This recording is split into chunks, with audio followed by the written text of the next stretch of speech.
Merhaba Villa TV izleyicileri. Ben Niyazi Oylan. Bugün Kuşadası'nda çok özel bir villa tanıtımı yapmak için buraya geldim. Arkamda görmüş olduğunuz gibi 1200 metrekare arsa içerisinde inşa edilmiş, toplamda 460 metrekare kullanım alanına sahip olan çok lüks bir villa projesindeyim. Ve bugün 250. videomuzu çekiyoruz. 250. videomuza özel bu villayı çekmeye geldim bugün. Bu villayı herhangi bir ilan sitesinde görmeyeceksiniz. Çünkü çok özel bir villa. Hazırsanız bu villanın turuna başlayalım.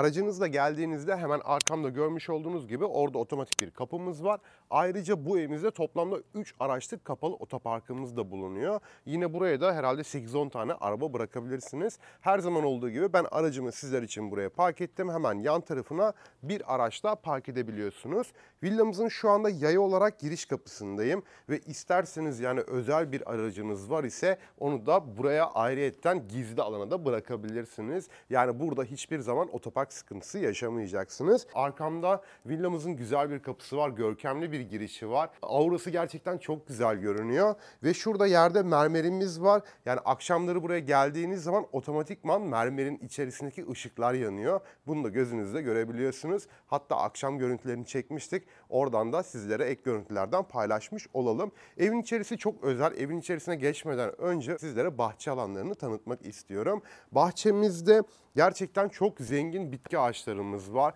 Yani oldukça zengin bir bahçemiz var, peyzajımız var. Bu arada şuradan da aşağıya kapalı otoparka da inebiliyorsunuz. Hemen ön cephemizde buradan deniz manzarasında ben net bir şekilde görebiliyorum. Evimiz tamamıyla güney cepheye bakıyor ve burada toplamda 45 metrekare özel havuzumuz bulunuyor. Bunun içerisinde güneşlenme terasımız da var ve karşıda yine şezlong yerlerimiz de var. Villamızın dış cephesine doğru baktığımda açık renklere önem verildiğini görebiliyoruz. Özel malzemeler kullanıldı ve çok güzel bir ışıklandırma sistemimiz var. Akşam görüntülerinde sizler için çekmiştik. Onları da ek görüntülerde paylaşalım. Villamızın dış cephesinde ağırlıklı olarak beyaz renklere önem verilmiş. Yani sade ve şıklığa önem verilmiş. Ayrıca böyle pencerelerimiz de siyah renklerde olduğu için çok güzel bir renk kombinasyonu olmuş. Hepiniz biliyorsunuz ki Türkiye'nin en lüks villaları Kuşadası'nda yapılıyor. Kuşadası'nda ilk özel havuzlu villa projenin furyasını başlatan müteahhitimiz yaptı burayı. Kendine özel yaptı burayı. Yani satılık değil ama bence her mal satılıktır. Teklifleriniz olursa bence bana iletin, ben mülk sahibine ileteyim. Belki de satabilir. Gerçekten çok özel bir villa. Kendisine de çok teşekkür ediyoruz. Bu şansı bize verdiği için. Çünkü Kuşadası'nın en güzel evi diyebilirim size burası için. Hatta Ege bölgesinin en güzel evi olabilir burası. Siz de fikirlerinizi mutlaka yorumlarda yazın. İçerisinde oldukça büyük bir ağacımız var. Zeytin ağacımız var ve çok fazla bitkilerimiz var. İleride de sizlere göstereceğim zaten. Palmiye ağaçlarımız var. Burada şezlong yerimiz var. Havuzumuz gerçekten gözümüzü dolduruyor. Özellikle akşam çok güzel bir havuz ve ev manzarası var buradan. Havuzumuz ayrıca savaklı olarak düşünülmüş. Yani dışarıya doğru taşmalı ve içerisinde de merdiven basamaklarımız var. Yani basamaklarımız beton olarak tercih edildiği için de güvenli bir şekilde havuzun içerisine girebilirsiniz ve çıkabilirsiniz. Havuz başında muz ağaçlarına önem verilmiş ve karşıda çok güzel bitki ağaçlarımız var. Burada begonvilimiz var, palmiye ağacımız var.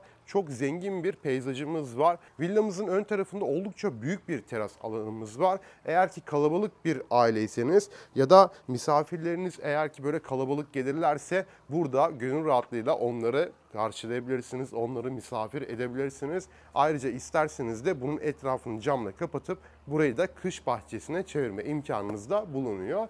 Yine tavanda burada şerit ledlere önem verilmiş. Binamızın dış cephesinde zaten çok güzel led şeritlere önem verildiğinde görebiliyoruz. Akşam görüntülerinde biz mest olduk. Sizler de fikirlerinizi mutlaka yorumlarda paylaşın. Ayrıca bu evde en düşük 1, en yüksek 10 olacak şekilde de mutlaka puanlayın. Fikirlerinizi çok merak ediyorum. Böyle güzel evleri gezmeye devam edelim mi? Çünkü 250. videomuza özel bu villayı sizlere izletmeye çalışıyoruz. Birlikte güzel bir tur yapıyoruz. Villamızın ön cephesi gerçekten çok güzel. Buradan hem dağ manzarasını hem deniz manzarasını net bir şekilde görebiliyorum.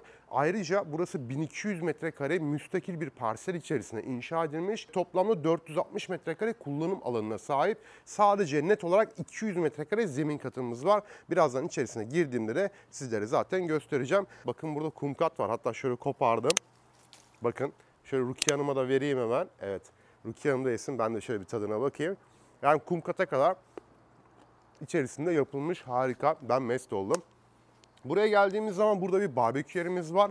Barbekü yerimiz şurada yer almış ve ayrıca burada pizzanızı yapmanız için fırın da düşünülmüş. Yani fırına kadar yapılmış özel bir villadayız. İçerisine girdiğimiz zaman gerçekten çok beğeneceksiniz. Alt tarafında depolama alanlarımız var. Üst tarafında da led şeritlere önem verilmiş. Güzel bir aydınlatmamız bulunuyor. Üst tarafı kapalı bir alanımız var. İsterseniz de burayı kapatıp müştemilata da çevirebilirsiniz. Depolarımız var. Çok ayrı ayrı içerisini göstermek istemiyorum. Video süresi çok fazla uzamasın. Çatıda güneş enerjisi panellerimiz var. Kendi elektriğini kendisi üretiyor. Ayrıca akü sistemimiz olduğu için de gündüz elektriği üretiyor ve depoluyor. Siz bu elektriği kullanabiliyorsunuz. Burada artezyen suyumuz var. Ozmoz sistemimiz var. Yani burada tuvaletten akan suları bile içebiliyorsunuz, içilebilir kalitede ve bu evimizde yerden ısıtma sistemi olduğu için de burada bakın şöyle boilerimiz var. Hemen arka tarafında klima motorlarımız var. Burada hidroforumuz var. Bunun haricinde şurada da ısı pompamızın cihazını da görebiliyorsunuz. Yani tüm evimizi bu ısı pompasıyla ısıtabiliyorsunuz. Şurada hemen gösterelim. Bakın burada da bir cihazımız var. Bu da elektriği dönüştürüyor. Bu sayede elektriğinizi depolayıp burada kullanabiliyorsunuz. Yerlere baktığımız zaman antresit kullanıldığını görebiliyoruz. Karşımda yine ilk başladığımız panjur yerimiz var. Bu arada kamera sistemi ve alarm sistemiyle evimiz donatılmış durumda. Evimizin girişi gerçekten de gözümüze hitap ediyor. Bakalım bu villanın içerisinde bizi neler karşılayacak. Bu özel ve görkemli villamızın şu an giriş kısmındayız. Rukiye Hanım da oradan şu an bizi çekiyor. Bu güzel görüntüleri sizlere izletmeye çalışıyoruz. Villamızın giriş kapısı ahşap olarak düşünülmüş ve enlemesine gerçekten çok geniş bir kapı. Ayrıca yüksekliğine zaten ben bayıldım. Ve bu arada bu evin tavan yükseklikleri oldukça çok yüksek. Ve şunu da söylemeden geçemeyeceğim. Burada Philips marka bir cihazımız var. Yani siz uzaktayken bile kapınızı açabiliyorsunuz, kilitleyebiliyorsunuz. Ve ayrıca buraya geldiğiniz zaman parmak iziyle de evinize giriş yapabiliyorsunuz. Ve sizi şöyle içeriye doğru alalım. Kapının arka kısmında ise bir ekranımız var. Yani eğer ki dışarıdan bir misafiriniz geldiği zaman da bu ekran üzerinden de görebiliyorsunuz. O kadar çok mobilya kaplaması var ki tebrik ediyorum. Çok güzel yapılmış bu villa. Şu ana kadar ben böyle özel ve güzel bir villa gezmedim diyebilirim sizlere. Ben mest oldum çünkü her yerinde ayrıntılar var, çok ince işçilikler var. Özellikle işçilik burada Avrupa standartlarında harika bir villa yapılmış. Bence siz de bayılacaksınız. Bakın evimizin giriş kısmında bir akıllı ev sistemimiz var. Ekrandan evinizin tamamını kontrol edebiliyorsunuz. Full akıllı sistem. Burada çok yüksek bir tavanımız var. Ayrıca şurada üst tarafında çok güzel bir avize var. Ben bu avizeye bayıldım gerçekten de. Sol tarafında bir portmantomuz var. Sağ tarafında dresuarımız var. Üst kata çıkan merdivenlerimiz. Ancak ben salona geçmek istiyorum. Bakın buradaki antre alanıyla salon kısmını burada bölmüşler. Yani burada separatörlerle bölünmüş. Yerlerde 60'a 120 açık renklerde seramiklere önem verildiğini görebiliyorum. Bu arada bu kısım yani salonumuz 90 metrekare kullanabilir alanımız var. Yani net alanımız var. Zeminde süpürülebilir 200 metrekare netimiz var. Böyle bir zemin görmemiştik zaten. Ve üst katımızda da yine 200 metrekare net kullanım alanımız var. Balkonlarıyla birlikte 460 metrekare sadece evin kullanım alanı var.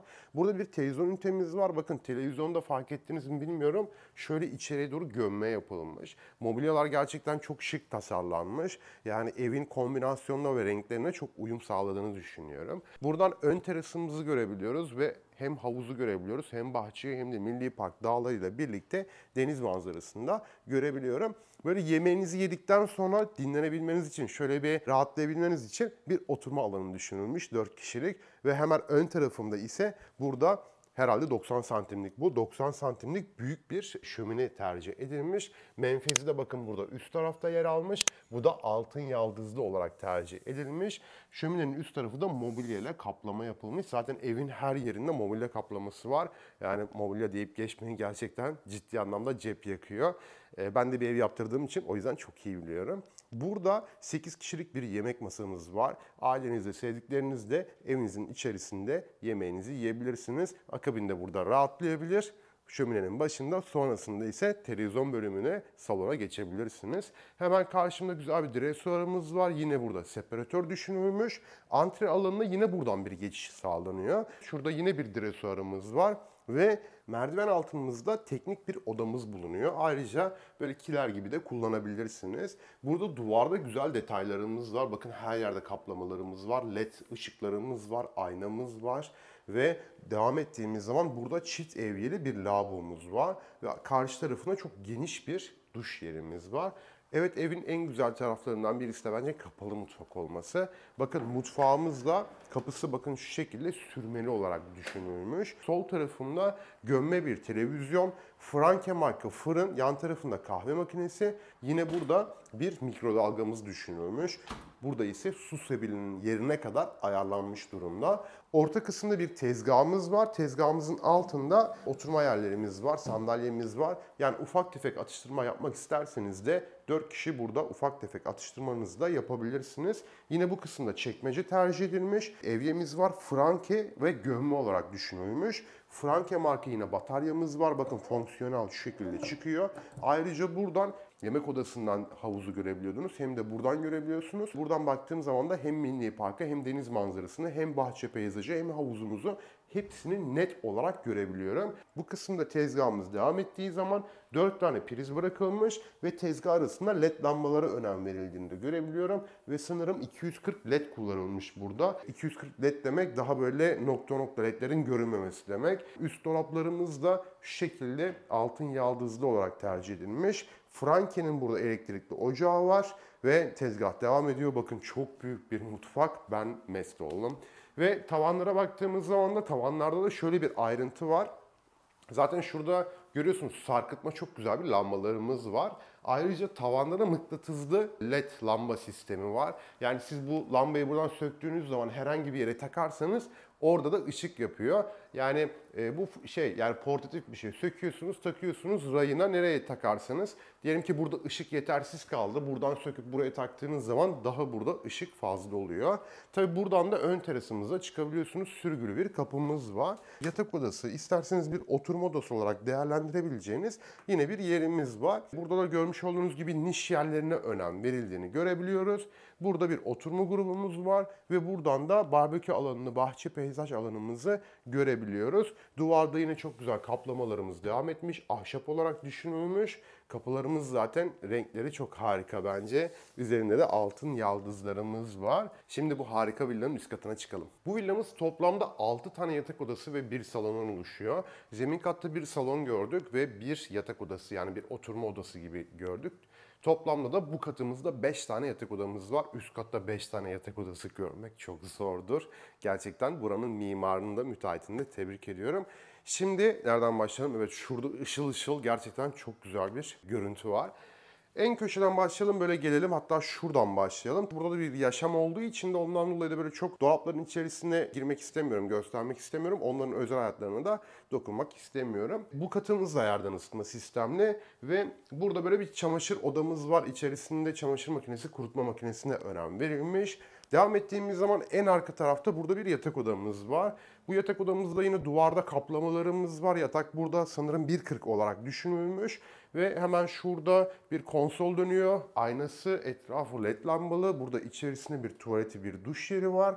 Karşımda bir giyinme dolabı ve şurada harika bir deniz manzaralı ön kocaman bir terasımız var. O terasa çıkan, yani buradan devam ettiğimiz zaman o terasa çıkıyoruz ve çok güzel full deniz manzaralı bir yer burası. Yan tarafta yine bir yatak odamız var. Bakın kapının arkasına kadar giyinme dolabı buraya kadar geliyor. Yandaki yatak odasına doğru geçtiğim zaman da içeri girer girmez Bu odada gerçekten giyinme odası çok fazla. Her yerde giyinme dolapları var burada. Bakın burada var. Hemen karşımda bir tuvaleti, banyosu var. Karşımda ve şurada giyinme dolaplarımız var. Makyaj aynamız var. Televizyon ünitesi her odanın içerisine kadar getirilmiş ve makyaj aynamız da burada karşımda yer almış. Ayrıca içerisinde de böyle led lambalara önem verilmiş. Bu oda gerçekten çok güzel çünkü bakın ön tarafımızda harika kocaman bir terasımız var ve buradan çok güzel bir esinti alabiliyorum. Her yeri görebiliyorum. Her yer ayaklarımın altında diyebilirim size. Deniz manzarası istiyorsanız ve lüks istiyorsanız bu villa size göre olabilir belki de. Ev sahibimiz satılık değil diyor ancak bence her şey satılıktır.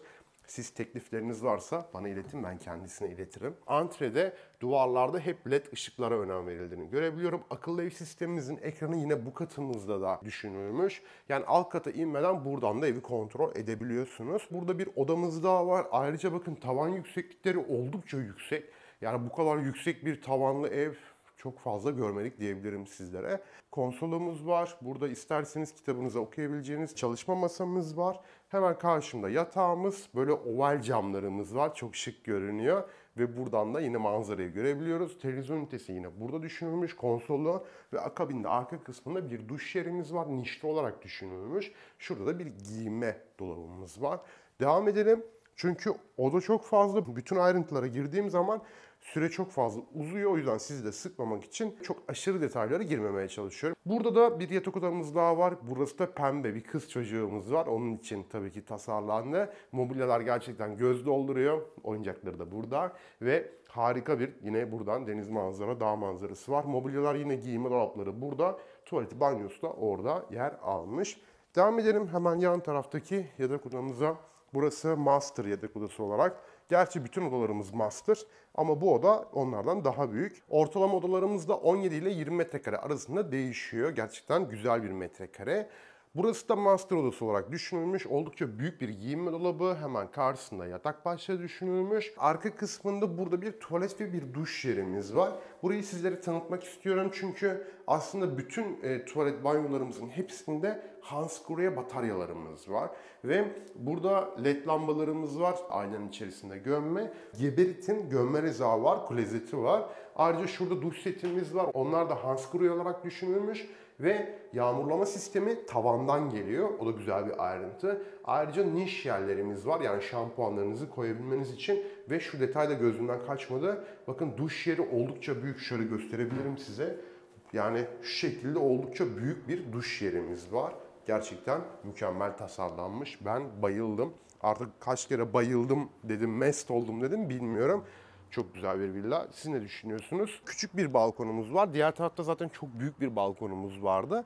Ayrıca size söylemeyi unuttuğum bir şey var. Bakın hemen şurada sol tarafta, alt tarafında da yani kapalı garajın üst tarafında da bir teras alanımız var. Yani orayı da isterseniz kullanabilirsiniz. Orası da yüksek olduğu için çok güzel bir deniz manzarası var. İsterseniz güneş panellerini onun üzerine de yaptırabilirsiniz. Buradan gerçekten bahçe ve peyzaj alanı harika görünüyor. Deniz manzarası, şehir manzarası, doğa manzarası, yeşillik manzarası, dağ manzarası harika görünüyor. Rüzgar güllerini buradan görebiliyoruz.